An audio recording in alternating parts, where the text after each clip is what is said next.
Taarifa za usajili siku ya leo zinaripoti kwamba Manchester United wametuma ofa rasmi kwa klabu ya Al Hilal ya Saudia ili kuweza kumpata Ruben Neves katika dirisha hili la mwezi Januari. United wako tayari kulipa euro milioni 23 kuweza kupata huduma ya kiungo huyu na kumrejesha kwenye ligi ya England.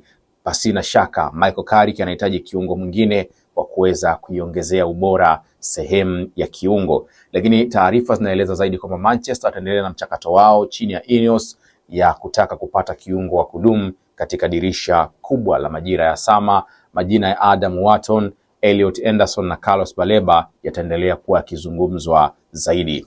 Lakini eneo jingine ambalo linaelezwa kwamba Manchester sasa wanajiandaa kuvunja benki na kufanya usajili wa mlinzi Murillo kutoka Nottingham Forest, beki ambaye anatumia uzoefu, beki ambaye amekuwa akifanya vizuri kwenye ligi ya England kwa sasa, ana kasi na nguvu na akili na anatumia mguu wa kushoto, na inaelezwa kwa sababu Harry Maguire anaondoka, Murillo ndio wanaona kama ni upgrade mpya ya kuweza kufanya hivyo. Lakini Nottingham Forest wanasema wao watahitaji angalau paundi milioni 70 mezani ili kumruhusu Murillo kuweza kuondoka. Taarifa nyingine inaeleza kwamba Manchester watataka kuboresha kwenye eneo la katikati la kiwanja ambako jina la Ruben Loftus-Cheek linaibuka kwenye mazungumzo ya siri ya Manchester. Huenda labda huyu ndo mtu wa siri alikuwa anatajwa. Kwa hiyo Manchester anatajwa Cheek kama anaweza kusajiliwa. Lakini habari nyingine ya muhimu ni kwamba Kobbie Mainoo hataondoka licha ya kuhitajika na vilabu kama Chelsea, na tayari inaonekana Kobbie Mainoo atakuwa na nafasi chini ya Michael Carrick.